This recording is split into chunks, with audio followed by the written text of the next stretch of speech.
halal ose jo. Dhe nëse është nevoja ta pyesësh atë, mos ndoshta duket që ti t'japësh diçka nga pasuria jote, sepse dikush ka harxhuar nga pasuria e vet, por qoftë edhe pak, që ta bie atë pul deri në atë gjendje çka është. Dhe ti nëse ke pak ndjenje njerëzore, duhet ndalosh dhe shikosh se çka bëre dhe çka mund të përmirësosh. E të mos flasim pastaj nëse je besimtar. E të mos flasim pastaj nëse je besimtar që Allahut i bie në sejdë me kokën tënde. Nga se kur flasim për kështu besimtarë që janë praktikant dhe që Zoti i bie në sejdë, le të shikojmë pak historinë shkurtimisht, ato të cilët dëshirojnë pak më gjatë le të rikthehen tek historia e babait të Ebu Hanifës rahmetullahi teala alayhi. Ai ishte një djalosh dhe po ecte në rrugë. Në njërin nga kopshtet çka ishin, ishte edhe një mollë e mbjellur që degët e saj i kishte nxjerrur nga rruga. Dhe një kokë mollë që kishte rënë për tokë, ky ishte i uritur, shkoi dhe e mori kokën e mollës. Dhe e kafshoi dhe e çoi në barkun e vet. Dhe në moment që e çon në barkun e vet, tha: "Çka bëra unë?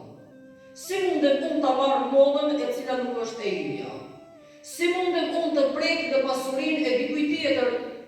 Dhe ai u interesua kush është pronari i këtij kopshti. Derisa e gjeti dhe pronari ishte një person i cili jetonte në një vend krejt tjetër dhe këtij i dukej të udhëtojë 10 kilometra me kafshën e tij të shkojë tek shtëpia e pronarit të mollës. I shkoi trokiti në derën e tij, doli ai i nderuar dhe i tha: "Tha kam ardhur ta të kërkoj tha falje prej teje dhe të ma bësh tha halal." Tha: "E pse, çka ndodhi?" "Në filan kopshtin ku e ke ka marrë një kokë mollë, mirë po që mora pa lejen tënde. Dhe unë thot e kafshova dhe e hëngra një copë të mollës. Andaj të kam ardhur dhe dua të ma bësh halal, sepse ajo copë e mollës do të dalë mbi gjykimit pse unë e kam ngrënë pa lejen tënde që ti je pronari." E tha ai: "Nuk ta bëj tha halal." Dhe këtë e bënte tani ai me zemër ja bëri me një herë halal, por e vendoi në test. Nga se tani dëshironte diçka më të madhe për këtë djalosh, i cili kishte udhëtuar 10 kilometra për një copë të mollës që e kishte ngrënë pa leje. Tha: "Nuk ta bëj tha halal."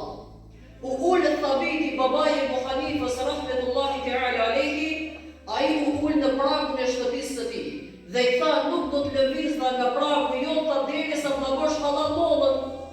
Dhe kaloi një kohë, në një moment del ai dhe po i thot: "Jo që mollën ta bëj halal, mirë po prej sot tha halal tha e ke tha edhe vajzën time. Nga se unë tha e lusta Zotin shumë tha që për vajzën time që e kam të vetme, të gjej një djalosh besimtar dhe që e ka frikë Zotin si puna jote. E Allahu i madhëruar të prutha në pragun e shtëpisë sime, fal lutjes sime që e kam bërë.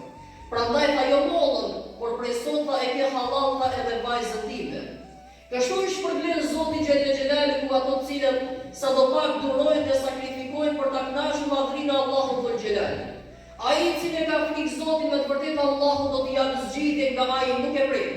Sikurse i dha babait e Ebu Hanifës, që jo që e nderoi me kafshimin e mollës, por atë e nderoi ai shkoi për të kërkuar halallokun e mollës, e u kthye në shtëpinë e tij tani së bashku me bashkëshorte.